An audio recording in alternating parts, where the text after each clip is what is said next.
আসসালামু আলাইকুম। আমি মাহিম বাংলাদেশ স্কোয়াডের পক্ষ থেকে আজ আপনাদের সামনে আরো একটি গুরুত্বপূর্ণ বিষয় নিয়ে উপস্থিত হয়েছি। বাংলাদেশ একটি নদীমাতৃক দেশ। পদ্মা, মেঘনা, যমুনা সহ অসংখ্য নদ নদী এ দেশের উপর দিয়ে প্রবাহিত হয়। বাংলাদেশের বিশেষ ভৌগোলিক অবস্থান ও জলবায়ুর কারণে প্রায় প্রতি বছরই বন্যার সম্মুখীন হতে হয় এ দেশটিকে। এই বন্যা সব দিকেই বাংলাদেশের জনগণের জন্য এক ভয়াবহ দুর্যোগ ও বিপর্যয় বয়ে আনে। বিভিন্নভাবে মানুষ সীমাহীন দুর্ভোগের শিকার হয়। ক্রমবর্ধমান জলবায়ু পরিবর্তন ও মানবসৃষ্ট বিভিন্ন সমস্যার কারণে বন্যার প্রভাব দিন দিন মারাত্মক আকার ধারণ করছে। রাস্তাঘাট সহ বিভিন্ন অবকাঠামোগত উন্নয়ন কার্যক্রম বন্যার কারণে থমকে যাচ্ছে বারবার। চলুন জেনে নেওয়া যাক বাংলাদেশে এত বন্যার কারণগুলো কি কি। বাংলাদেশে বন্যা সাধারণত বেশ কয়েকটি কারণে হয়ে থাকে। এর মধ্যে প্রাকৃতিক ও মানবসৃষ্ট কারণগুলো বিশেষভাবে উল্লেখ করা যেতে পারে। প্রাকৃতিক কারণসমূহের মধ্যে উল্লেখযোগ্য কারণ হচ্ছে নদীর গভীরতা আশঙ্কাজনকভাবে কমে যাওয়া। বাংলাদেশের বেশিরভাগ নদ নদী পলি ও বালি জমে জমে ভরাট হয়ে যাচ্ছে। ফলে এই সমস্ত নদীর গভীরতা কম থাকার কারণে সারা বছর নাব্যতা থাকছে না বলেই চলে। এ কারণে নদীগুলির গতিপথ অনেকটাই মরা খালের মতো হয়ে যাচ্ছে। কিন্তু বর্ষাকালে এটা ভয়ঙ্কর রূপ ধারণ করে, কেননা প্রচুর পরিমাণে বৃষ্টিপাতের ফলে জমানো পানি রাশি নদীগুলোর ধারণ ক্ষমতা থেকে বাইরে চলে যায়। তখন দুই কূল উপচে পড়ে চারদিক ভাসিয়ে দেয়। বর্ষা মৌসুমে নদীগুলোর পানি ধারণ ক্ষমতার বাইরে চলে গেলেও নদীর দুপাশ দিয়ে পানি উপচে পড়ে যায় এবং আশেপাশের এলাকা প্লাবিত হয়। বন্যা হওয়ার জন্য অতি বৃষ্টিপাত একটি বড় কারণ। বাংলাদেশের নদ নদীগুলোর উৎপত্তি স্থল বেশিরভাগ ক্ষেত্রেই ভারত, নেপাল, ভুটান ও ক্ষেত্র বিশেষে চীন। এই সমস্ত নদ নদীর অববাহিকা বিশাল অঞ্চল জুড়ে অবস্থিত। এই অঞ্চল সমূহে যখন প্রবল বৃষ্টিপাত হয় তখন নদীতে যে পরিমাণ পানি জমে বা পানি নেমে আসে সেই পানি নদীর পক্ষে ধারণ করা সম্ভব হয় না। ফলে বাংলাদেশের বিস্তীর্ণ পরিমাণ এলাকায় পানির চাপ পড়ে এবং আকস্মাৎ বন্যা দেখা যায়। বিশেষ করে বর্ষাকালে অতিরিক্ত বৃষ্টিপাতের ফলে নদ নদীর পানির স্তর বৃদ্ধি পায়। পাহাড়ি এলাকায় প্রবল বর্ষণের ফলে বন্যার ঝুঁকি আরও বাড়ে। পাহাড়ের বরফ গলা পানিও বন্যার একটি অন্যতম কারণ। হিমালয়ের বরফ গলে পানি গঙ্গা ও ব্রহ্মপুত্র নদীর মাধ্যমে বাংলাদেশে প্রবাহিত হয়ে বন্যার সৃষ্টি করে। চলুন জেনে নেওয়া যাক এবার মানব সৃষ্ট কারণগুলো কি কি। বাংলাদেশে মাত্রাতিরিক্ত বনভূমি নিধন হয়ে থাকে প্রতি বছর। বাংলাদেশের পার্বত্য অঞ্চলে ও অন্যান্য এলাকায় বনভূমি কেটে বসতি স্থাপন ও কৃষিকাজের ফলে ভূমির পানি ধারণ ক্ষমতা অনেক কমে যায়। এতে মাটির ক্ষয় বৃদ্ধি পায় এবং বৃষ্টির পানি দ্রুত নিচে নেমে আসে, যা বন্যার প্রকোপ বাড়ায়। নদী ভরাট হওয়া বন্যার একটি বড় কারণ। দেশের নদ নদীর তলদেশে পলি ও বালি জমে নদীর গভীরতা কমে যাচ্ছে, যা পানি ধারণ ক্ষমতাকে কমিয়ে দিচ্ছে। ফলে অল্প বৃষ্টিতেই নদীর পানি উপচে পড়ে এবং বন্যা দেখা দেয়। এছাড়াও বাঁধ ও সেচ প্রকল্পের অব্যবস্থাপনা অকাল বন্যা হওয়ার একটি বিশেষ কারণ।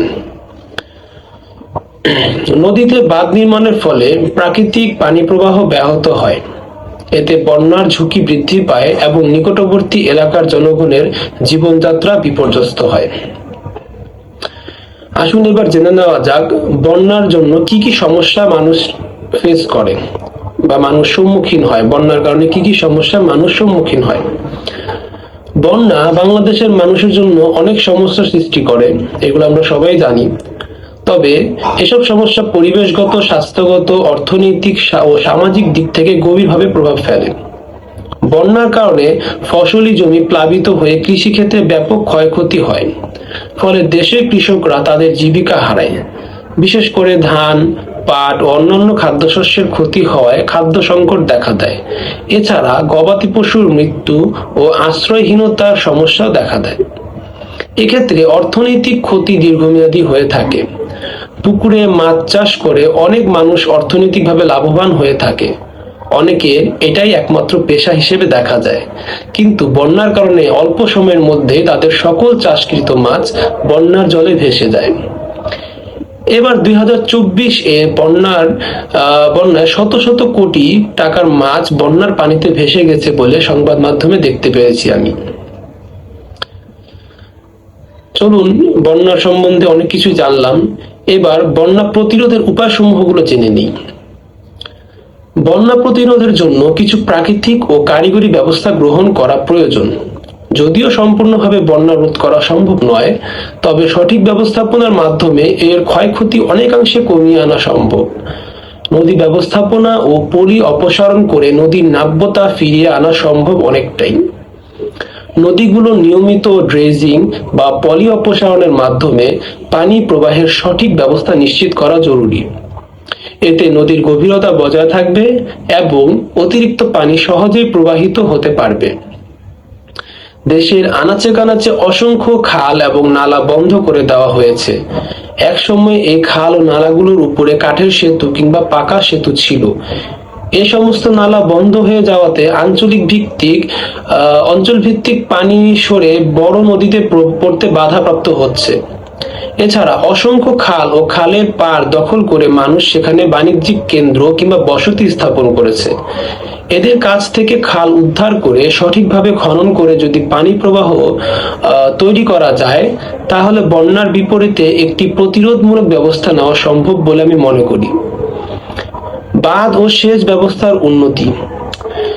নদীগুলোর আশেপাশে পরিকল্পিত বাঁধ নির্মাণ ও সেচ ব্যবস্থায় আধুনিকায়নের মাধ্যমে বন্যার ক্ষতি কমানো সম্ভব। তবে এতে প্রকৃতির স্বাভাবিক পানি প্রবাহে বাধাগ্রস্ত যাতে না হয় তা নিশ্চিত করতে হবে। উঁচু জায়গাগুলোতে বনায়ন কর্মসূচি বাড়াতে হবে। বন্যা রোধে পার্বত্য ও নদী অববাহিকায় বৃক্ষরোপণের উদ্যোগ নেওয়া উচিত। এতে মাটির ক্ষয়রোধ হবে এবং পানি ধারণ ক্ষমতা বাড়বে। এভাবে বন্যার ঝুঁকি হ্রাস করা অনেকটাই সম্ভব। এবার জেনে নেওয়া যাক আধুনিক পূর্বাভাস প্রযুক্তি আমাদের কিভাবে সহায়তা করতে পারে। দেশে বন্যার পূর্বাভাস দেওয়ার জন্য উন্নত প্রযুক্তির ব্যবহার অত্যন্ত জরুরি। আধুনিক স্যাটেলাইট প্রযুক্তির সাহায্যে বন্যার আগে সতর্ক বার্তা প্রদান করা গেলে প্রাণহানি ও সম্পদের ক্ষয়ক্ষতি অনেকাংশে কমিয়ে আনা সম্ভব। বন্যার সম্ভাবনা দেখা দেওয়ার আগেই সাধারণ মানুষকে সচেতনতামূলক বিভিন্ন কাজও করতে হবে। যদিও বন্যা একটি প্রাকৃতিক দুর্যোগ, এর মধ্যেও কিছু সম্ভাবনা রয়েছে যা সঠিক ব্যবস্থাপনার মাধ্যমে দেশের উন্নয়নে কাজে লাগানো যেতে পারে। আজ এ পর্যন্তই। আমি বাংলাদেশ স্কোয়াডের পক্ষ থেকে সবাইকে আহ্বান জানাবো যাতে সবাই ব্যক্তি পর্যায় থেকে বন্যা প্রতিরোধে যে যতটুকু সামর্থ্য এগিয়ে আসবে এবং তাদের নিজেদের এবং তাদের আত্মীয় স্বজন এবং যারা পরিচিত আছে তাদের সবার মধ্যে বন্যার ঝুঁকি এবং বন্যা কিভাবে প্রতিরোধ করতে পারি সেই সচেতনতা সবার মধ্যে ছড়িয়ে দিবে। ধন্যবাদ সবাইকে। আসসালামু আলাইকুম।